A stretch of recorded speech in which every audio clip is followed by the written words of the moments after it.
Hey everyone, and welcome to this edition of A Plus Wrestling here on A Plus Productions. And this week we are changing things up just a little bit because we have so much to talk about and we want to talk about it all. So we're doing a classic episode of BAM here on the A Plus Productions Network. We're your hosts. I'm Boris, and as always, I'm joined by Matt. Bonjour! How's everybody doing out there? We hope you're doing well. We hope you're staying warm, thawing out, as it were. Boris, I'm a little sniffly today, a little bit under the weather, but dude, it's like a spring day or something. 12 hours ago, I was great, but overnight, I just honestly, I couldn't sleep. I was tossing and turning, so it might just be that, but the weather is just so different. Also, it's a lot warmer than it has been, so there might be something in the air that's affecting our nostrils. Perhaps. Yeah, like it's really weird. It's really weird. Like I woke up all sniffly and stuff. Yeah, a little stuffy, a little sniffly, but we persevere. So yeah, we're doing a classic BAM episode for you. A little sports, a little entertainment, and then at the end, a little sports entertainment, aka the rasslin. But how you feeling, man? How was your weekend?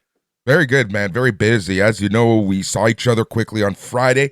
Dug myself out or into the place. So thank you again for that, man. But I think I'm paying for that because my ankle, like at least right now it's a lot better, but yesterday it was rough. She didn't like it. The ankle hated everything that I did to it. But yeah, I know I'm feeling a lot better today. Maybe that's why I was toss and turn, but it's weird because I think it's the nerves still acting because like every few minutes I just get like this like pulsing pain, like right up, like right in the ankle. It kind of sucks. Otherwise though, everything is going really well. Work day job is busy as always, having fun. Really, dude, preparing for this weekend because there's so much going on this weekend as it's SmackDown and Elimination Chamber here in the city. Yes, sir. Yeah, SmackDown in Toronto. You will be attending SmackDown. So yeah, you better get used to walking around and doing that stuff. Although I assume you won't have to shovel your way into the ACC. Oh, I'm gonna have to shovel down a flight of stairs. I don't even know what you mean by that. I don't know what I could even mean by that. But that'll be fun. And then as of now, I don't think you or I are planning on attending the Elimination Chamber at the Sky Dome Rogers Center. You're going to the chamber? Yeah. You got tickets and all? Mm-hmm. Interesting. We haven't spoken about that because I knew you were going to the SmackDown. I didn't think you were going to the chamber. Yeah, I'm gonna watch it at 6. Oh, sick. Okay, so that'll be cool. You watch it live. Let us know how it is. Of course, I'll watch it at home. Get the Netflix experience, and we can join forces on that for next Sunday's show on March 2nd. But yeah, very very interesting, full of wrestling kind of weekend here in Toronto. There are sports things to discuss here in Toronto too, Boris. Catastrophe looming. Yep, absolutely. Let us start with some sports. Let's start with some happy stuff, at least for Canadians who give a shit about hockey. Okay. Let's do a quick wrap of the Four Nations face-off. The Four Nations tournament ended in dramatic fashion as Canada beat the USA to win the one-off tournament of the best of best in hockey. Matt, what did you think of the overall tournament?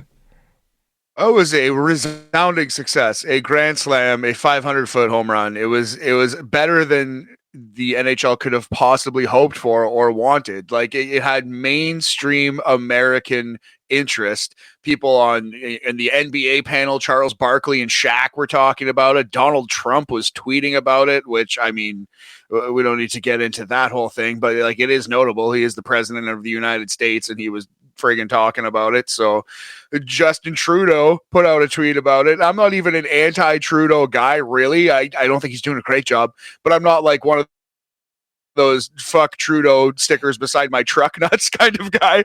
But I will say that was the highlight of Trudeau's entire political career, was that tweet he put out when Canada beat the United States. But yeah, the first game, Canada versus the States last Saturday, was absolutely amazing. 3 fights in the first 10 seconds. Just a great hockey game. And then the final on Thursday night goes to overtime. The best player in the world, Connor McDavid, scores an overtime goal for Canada, cementing his status as the greatest player alive and cementing Canada's, not cementing, but, reaffirming Canada's status. I guess that's what cementing means, as the premier hockey nation. Big homie. Yeah, man, absolutely, absolutely. Like you said, I think even the NHL was surprised by this. A lot of fans were surprised by just how fun this tournament was. But you put best on best in hockey, man. These people care about wearing that flag. Right, they care about representing their country. And that's exactly what you wanted from this nice little, I guess, change for this year without the All-Star game, which was perfect, which was great. Really happy with the way that everything went down. And like you said, people gave a shit about this tournament, and that's all you get. Like, I know people, like, from my Facebook and just chatting with people, that they're gonna give hockey a second chance, a third chance, or a chance, right? So it's exactly what you wanted from this type of tournament, and the drama was great. Like, honestly, Triple H couldn't have written a better script. Especially if it was a women's hockey tournament. Triple H wouldn't have tried to write a better script. But yeah, no, it was really, really entertaining. Every single game delivered. It's like you said, like the casual fans, the non-fans were coming out to watch this one. As Bill Simmons used to say, it's the mom test. If his mom started messaging him or calling him about some kind of sporting event, have you heard what Mike Tyson did or whatever? It's like, oh, this is broken through. And the hockey tournament passed the mom test. My group chat, which consists of me, my mother, and my two sisters, was just full of chatting about this hockey tournament. My mom and sisters talking hockey. It was really nice. I was like, oh, I'm not even driving this conversation. How sweet. Right? And you know what? But the other takeaway for me, you had something else? Sorry. Oh, no. That's, yeah. Oh. Give her, brother. All right. The other takeaway for me was just how stupid a lot of fans and analysts look. Because I remember the whole controversy when Jordan Binnington was added to the Canadian roster. I'll put that egg on my face, man. I definitely, well, part of it too is, okay, so the guy putting together Canada's roster, not the only person, but the general manager, ostensibly the main vote putting together this roster, is the St. Louis Blues GM, Doug Armstrong. St. Louis is the team that employs Jordan Binnington. So it's like, that's kind of like weird and unfair. Like, he's picking his own boy, but boy, it sure ended up being the right decision, and Binnington did let in some shaky goals throughout the tournament. He let in some bad ones, but he also, in overtime, in the gold medal game, saved Canada's ass. He made a couple tremendous saves in that overtime and literally was the reason why Canada had a chance to score the overtime goal in the first place. So yeah, egg on my face. Binnington did it. He did it. He stepped up to the moment when the lights were shining the brightest, brother. He was there putting on his best performance. So like, hats off to Doug Armstrong. Hats off to Jordan Binnington. I'm sorry I doubted you. I was unfamiliar with your game.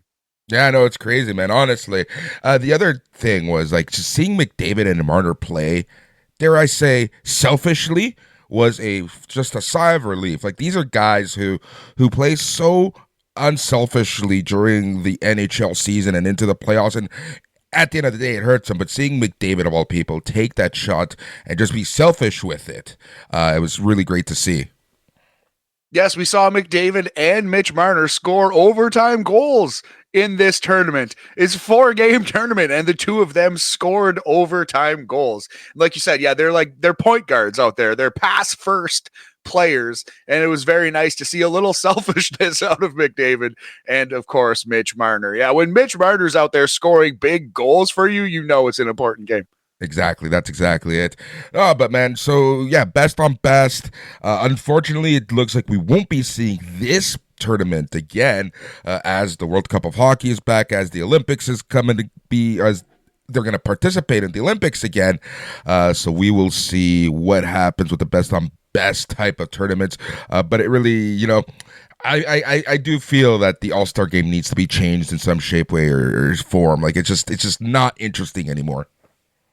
No, I totally agree. Although I don't want this every year, because it would start to lose some of its luster. It really would. But if they're moving to a thing where next year it's the Winter Olympics, and the NHL players are allowed to play in the Winter Olympics again. So 2026 Winter Olympics, 2028 they're doing the first World Cup of Hockey, as you mentioned, and then every 4 years they will repeat a World Cup or an Olympic Games, as that has worked for a century. So yeah, so every 2 years we're going to get a big international hockey tournament in the middle of the season. That's really cool. But no, for the other 2 off years, like, I don't think they should bring back the Four Nations. Try to fix the All-Star game. And that might be a fail. That might be, a lost cause already. But I think it would keep the Olympics and the World Cup more special, more important. So it's worth trying and failing yet again to fix the All-Star game. Yep, exactly. I agree with you wholeheartedly on all of that.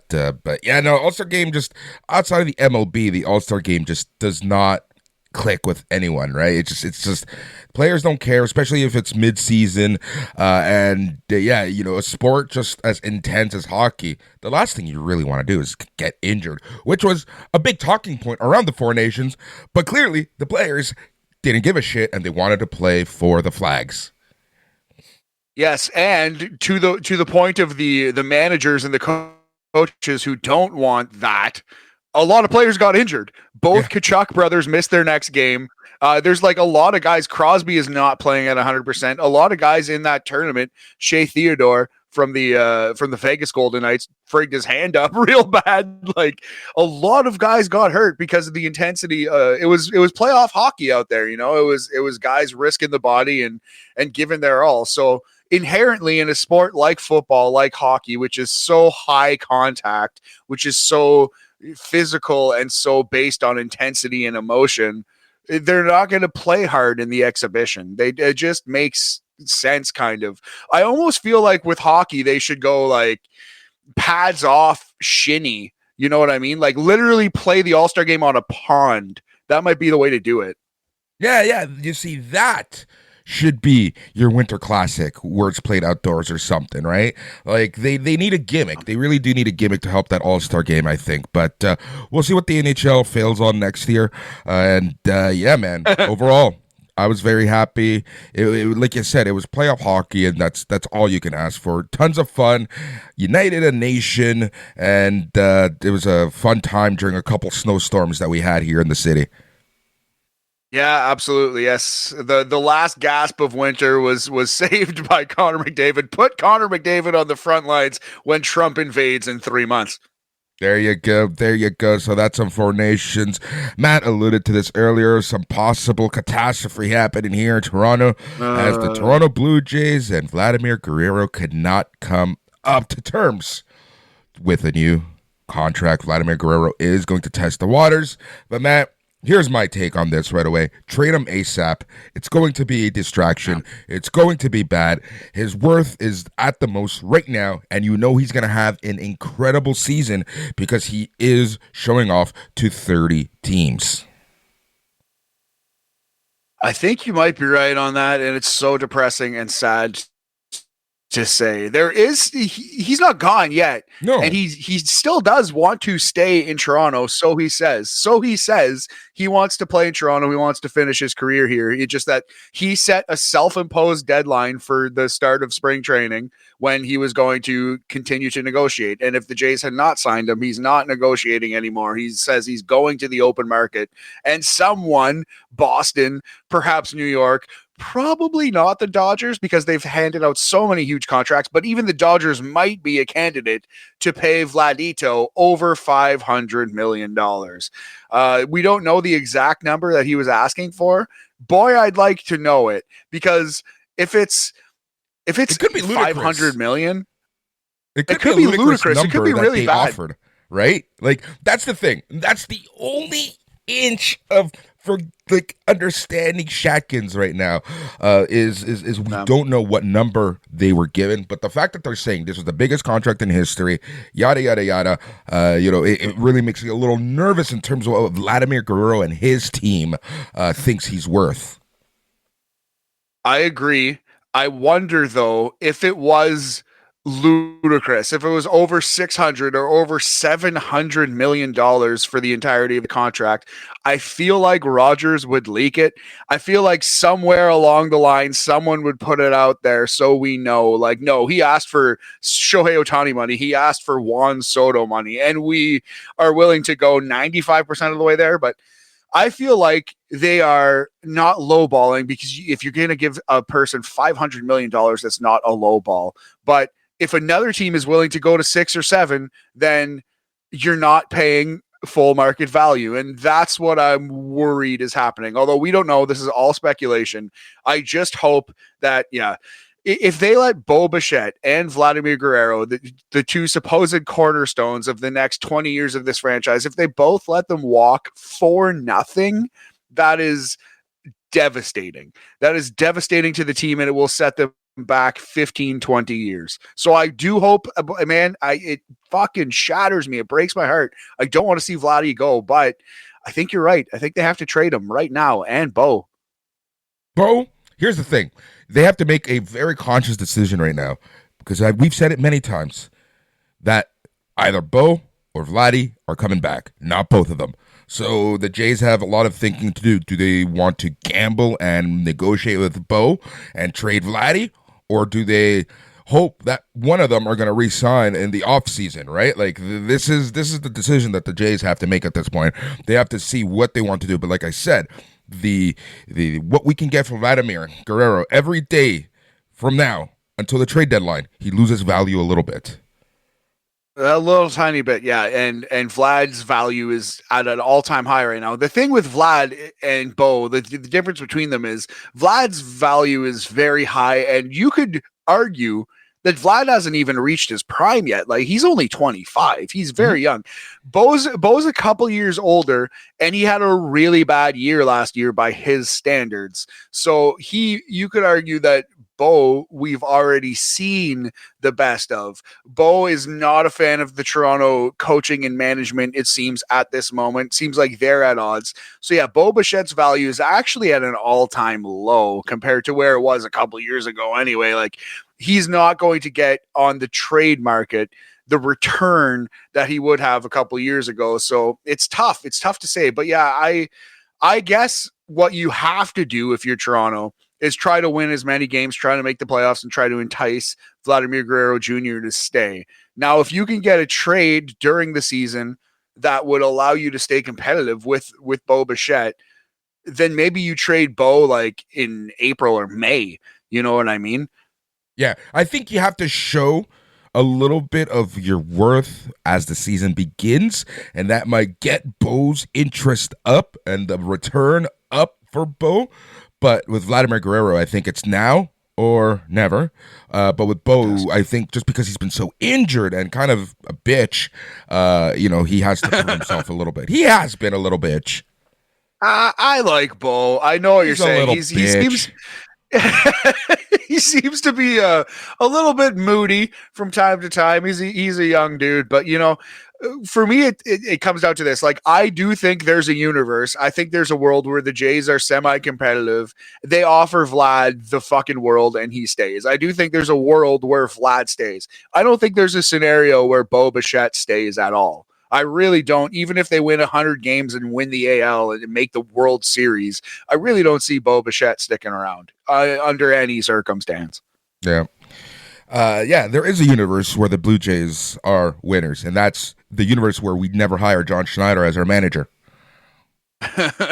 Well, Schneider, it's so ironic because Schneider is there because he's the Vlad whisperer. He's been with Vlad in the minor leagues. He was Vladimir Guerrero's personal catcher for a long time. He's worked with him since he was like an 18-year-old kid. So if the Vlad whisperer can't get Vlad to stay, then really the John Schneider experiment was a total waste. But I like John Schneider. He's been in the Jays organization forever. He's like one of those minor league players that never quite made it and then took like a coaching gig and worked his way up from like single A ball coaching. Cool. I like him. I like the story. October 8th, 2022 is when I lost all faith in the man.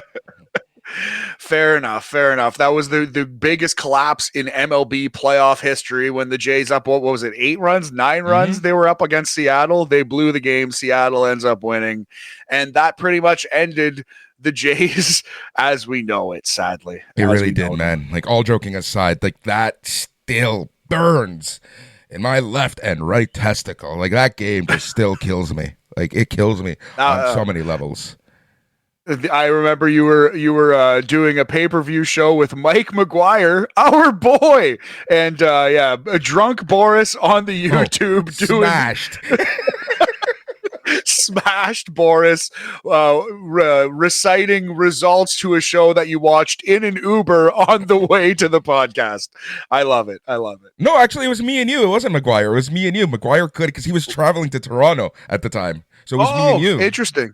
I thought was it? What was it? It was like No Mercy 2022 or something. I forget what the show was. Elimination Chamber was the one I was also smashed on. Amazing. Yes. The October 2022. Yeah, the Montreal Elimination Chamber was great. If you were cheering for Sami Zayn, which all Canadian fans were, we were all smashed on that night. Yeah. Good times. Good times, my friend. Good times. Baseball, man. Another real quick thing that I want to talk about is the New York Yankees bending the rules for Vladimir Guerrero already. Yes, the beard rules have been relaxed. For a long time, dating back to George Steinbrenner when he first took over, you were not allowed to have a beard as a member of the New York Yankees. A tightly trimmed mustache, Boris, the tash, as our boy Steve Swift would say. The tash was allowed, unfortunately, for some. But so I guess the Yankees are being chill now. The Yankees are being cool. They're allowing beards. 50 years later, it took them to allow beards. Somewhere, Johnny Damon is like, fuck you, Steinbrenners. Funny. That's good stuff. There's a joke that we probably would have made 20 years about Alex Rodriguez and a beard who is actually Jennifer Lopez that I don't think we should make, Boris, but just know it's rattling in my head, dear listener. Amazing. Anything else you want to talk about baseball or sports in general? No, I think that pretty well covers it. We'll do a light dusting of sports this episode, but we are going to do a full baseball preview fairly soon, actually, because baseball starts, the Japanese games, Dodgers play overseas on March 18th. So that's already like friggin' 3-4 weeks away. You know, we're getting pretty close to the start of the MLB season proper. So yeah, about March 11, 12th-ish, we're going to come out with a full ass MLB preview, all 30 teams, watch us get stuff wrong, stumble on our face, and cry about the Toronto Blue Jays. Yep. Sounds pretty good, man.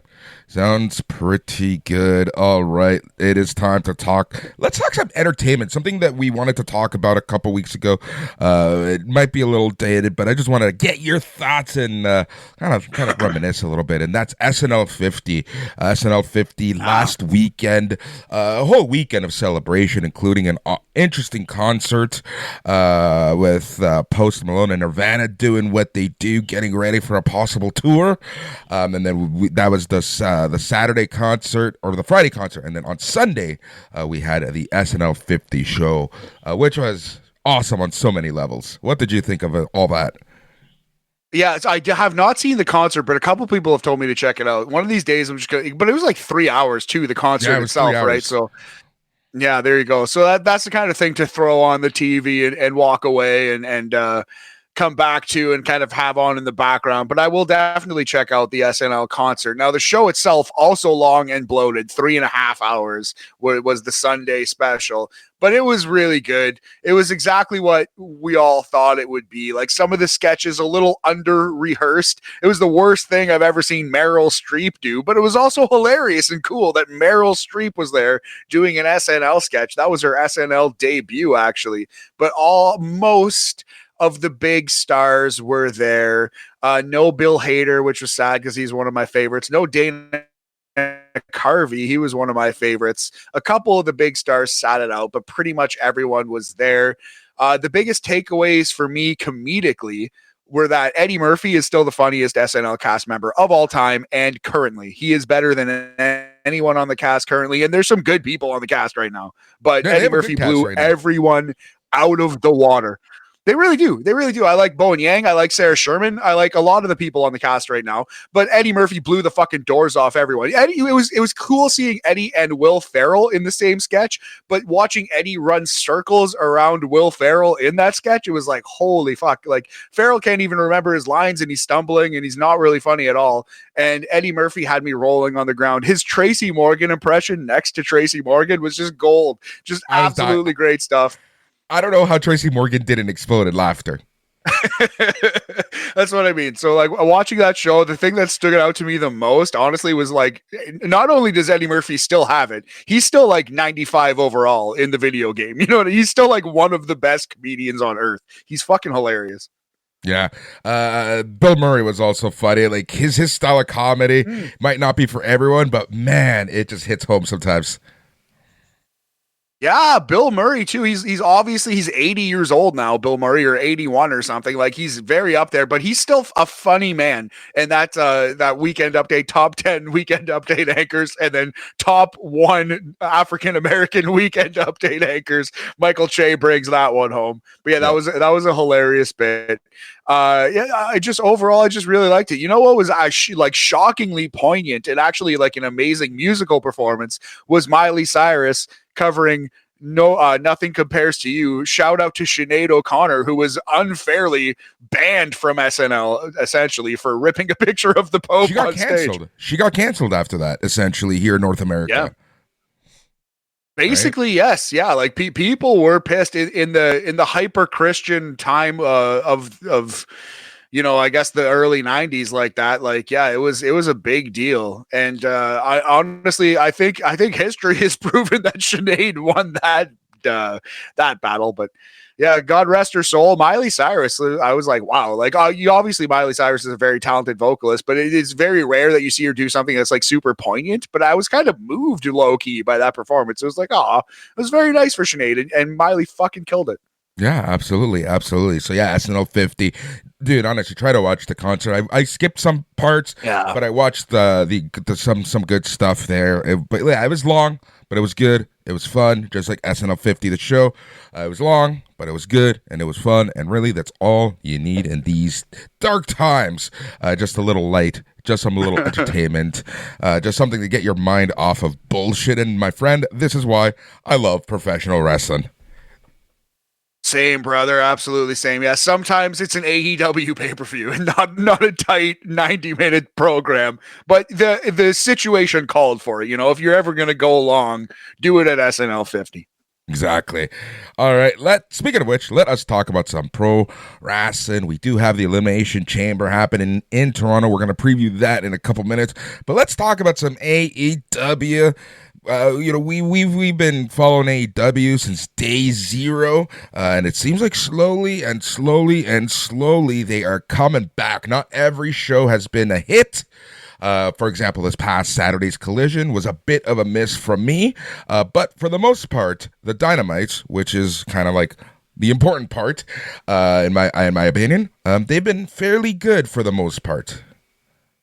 Yeah, I actually think AEW has been on point for the last month or two. The incredible work of Mariah May and Toni Storm are really, really helping a lot. The biggest flaw with AEW right now, I think, is that their worst story is in the main event. It's like nobody really wants to see the Death Riders. Everyone is sick of it. I don't understand why they're still going with it.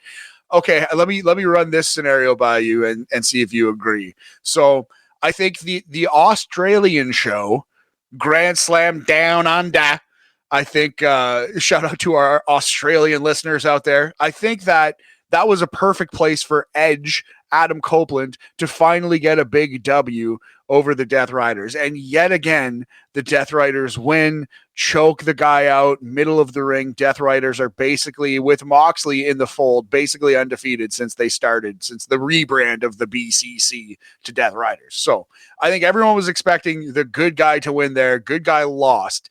Is that setting up at Revolution coming up on March 9th, I believe, I want to say? Sunday, is that setting up Sunday, March 9th, AEW Revolution?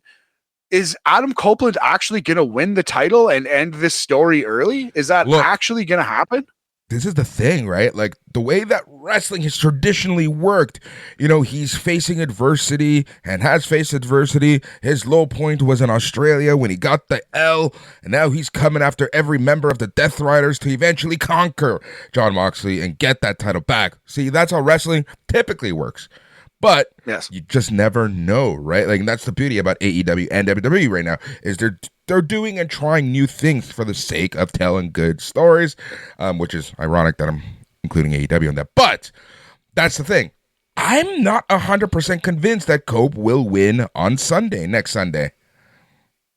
Yeah, well, like I thought it was a 0% chance until ironically I saw him lose in Australia. And like, it's like you said, like that seems more of a dark night of the soul type of thing. Like it seems like more of the traditional build where bad guys win all the way up to the final match, and then the good guy wins the final match. So I don't know. That was very, very puzzling to me because I do think it's time to pivot away. But as we have seen in the last 5.5 years of AEW, Tony Khan doesn't really pivot ever. He doesn't really change his plans on the fly. He writes something down and it is set in fucking granite. And there is nothing that anyone could possibly do to shift his point of view. That fucking thing is happening no matter how many fans shit on it, no matter how badly the MJF and Adam Cole story turns out because they waited so long and it makes no sense anymore. They will stick with it to the bitter end. So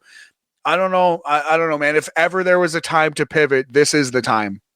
That's the thing. The part that gets to me about the whole non-pivoting thing in AEW is that when they were starting, they would listen and things would change depending on crowd reaction, and clearly that's not the case, right? But here's the thing: if Cope doesn't win next Sunday, then you're essentially telling us that it's going to be the Young Bucks who come back to save AEW.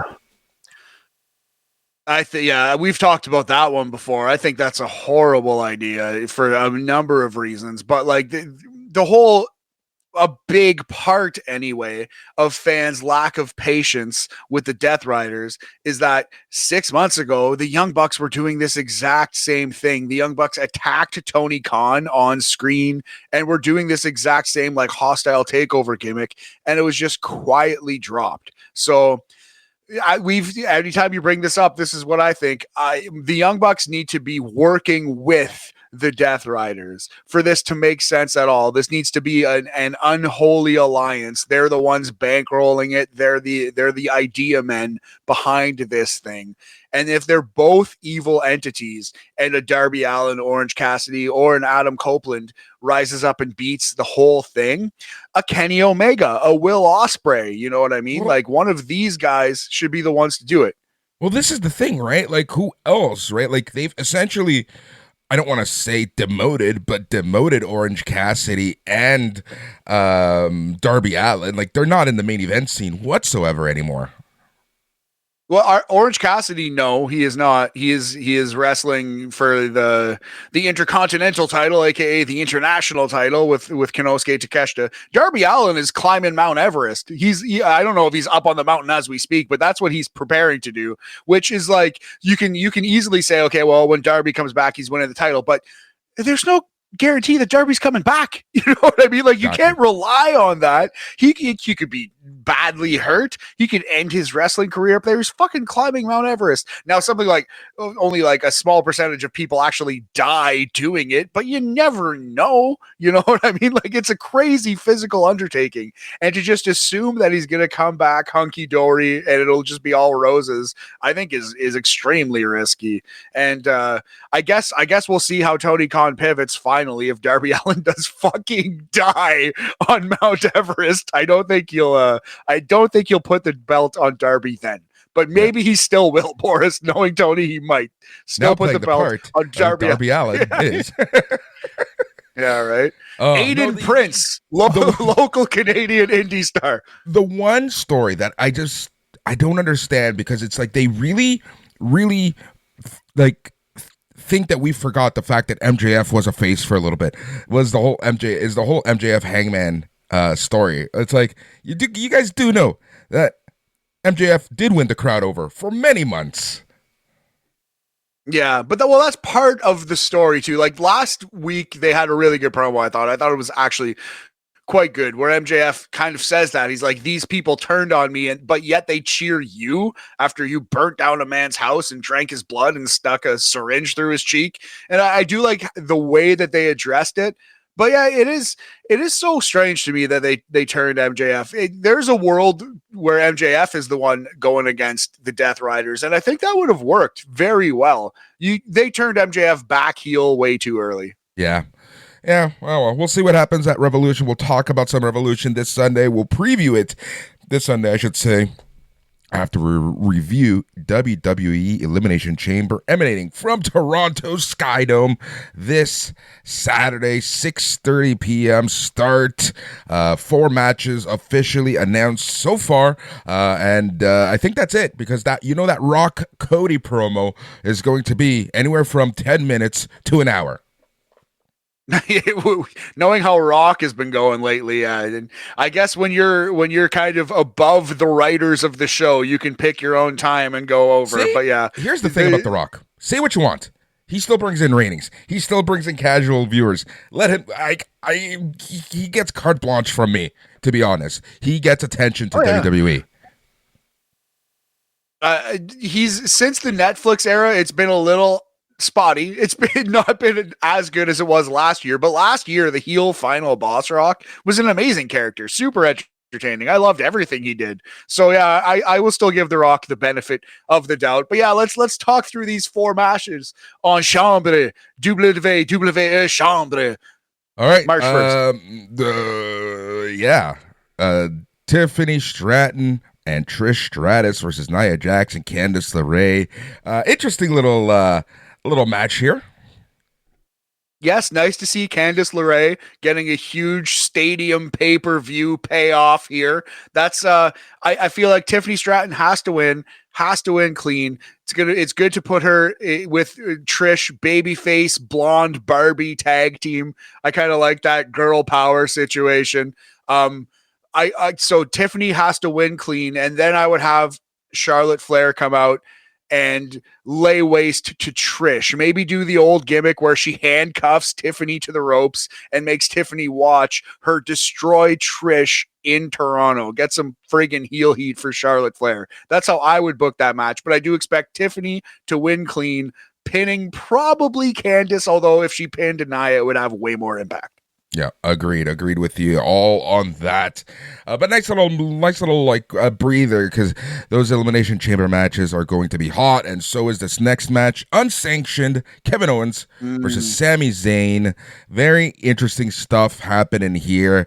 I have a feeling we're going to be seeing Randy Orton, Karrion Kross. I think this is going to be a insanely booked match. So here's what I'm thinking about this match. 2 things. 1, this should main event. They should let these guys main event, be the final match. And I promise they'll be able to top the Elimination Chambers, the crazy cage matches. They will be able to top it.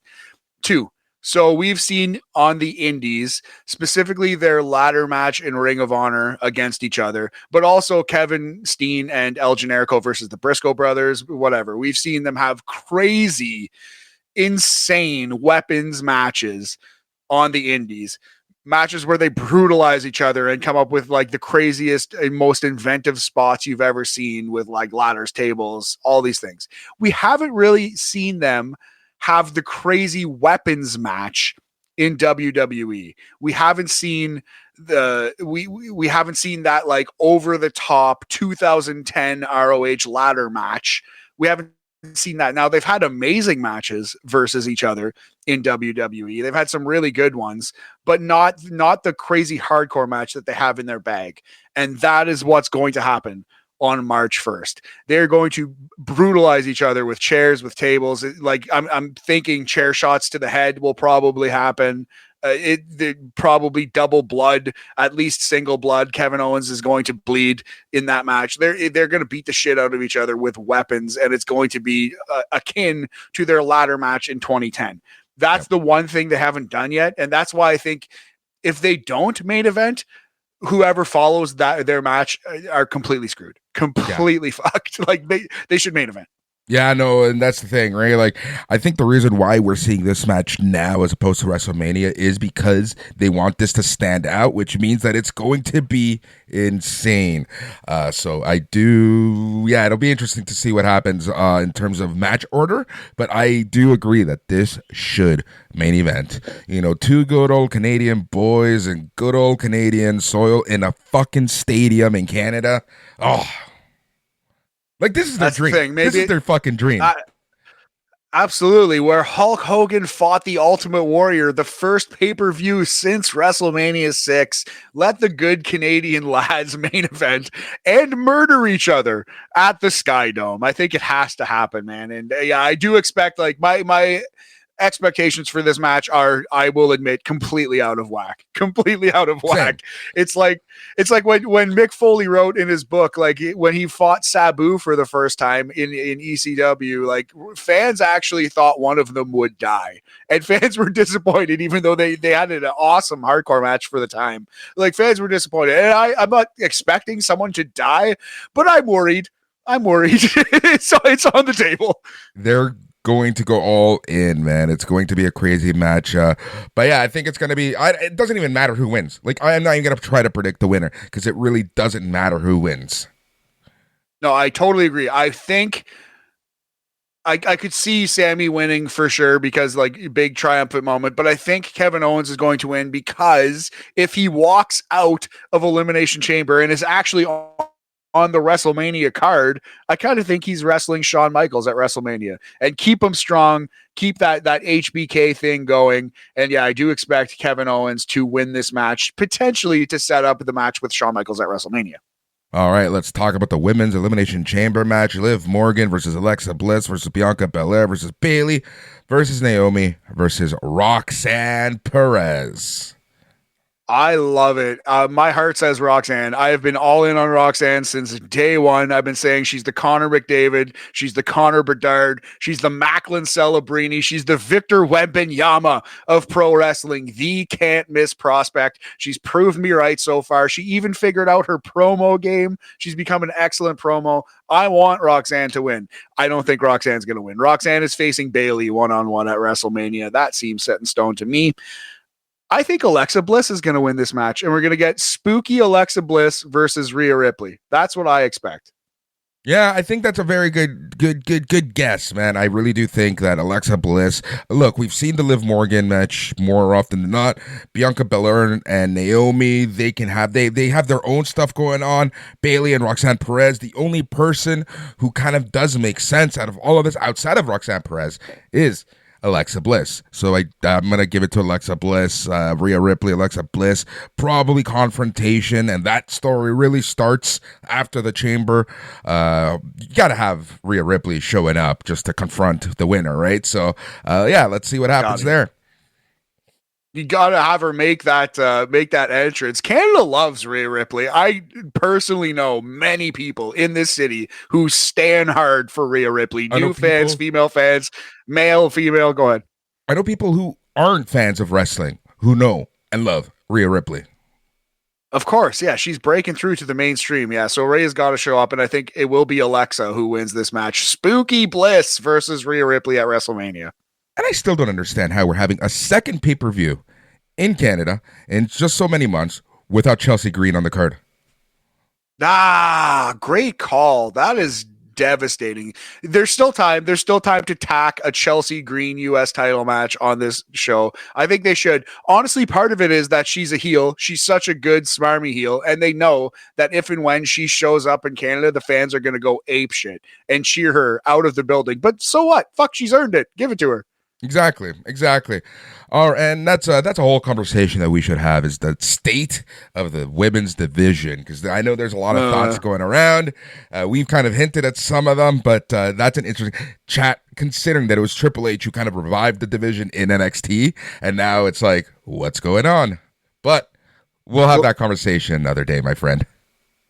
Sounds good. Yeah, it's a little underserved. Generously, you could say that the women in WWE currently are a little underserved, not getting the best stories, and kind of being floated by the vast star power of a Rhea Ripley. But yeah, we'll get into that another day. Let's talk about this male elimination chamber, the men's.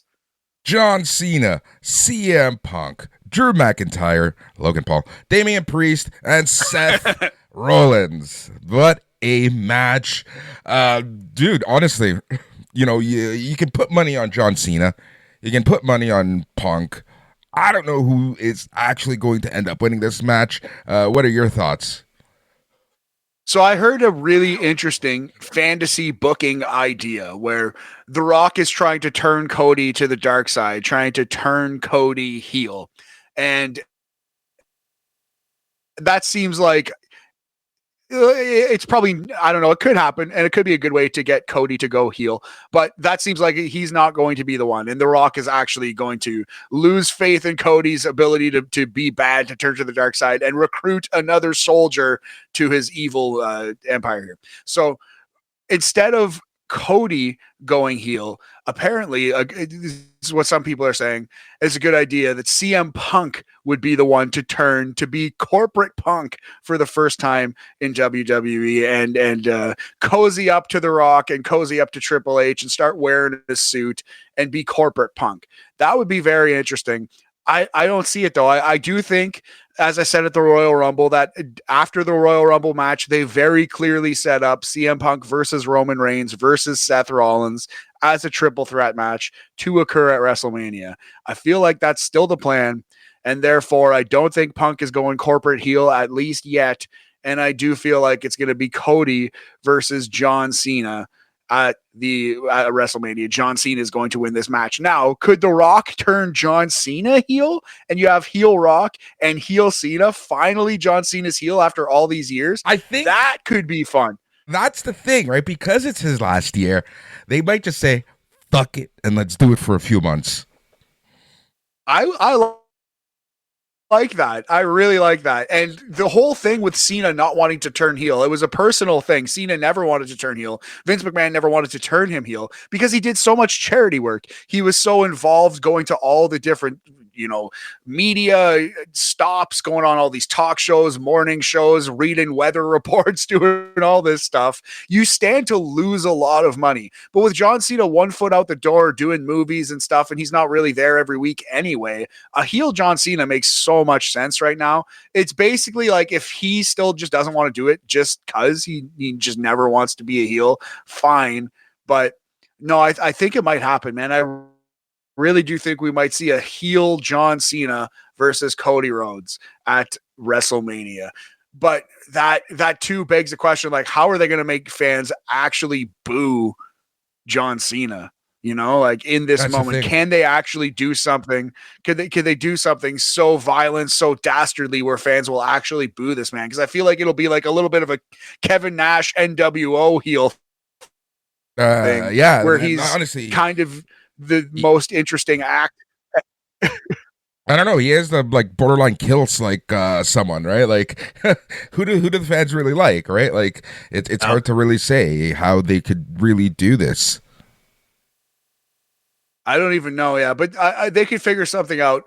Heel turn or not, though, I think Cena will win this match, and we are going to get Cody versus Cena at the main event of WrestleMania. I do believe that's where we're going.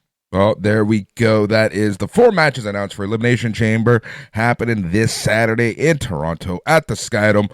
We'll be talking all about the Elimination Chamber and previewing Revolution next Sunday on this show on A Plus Productions.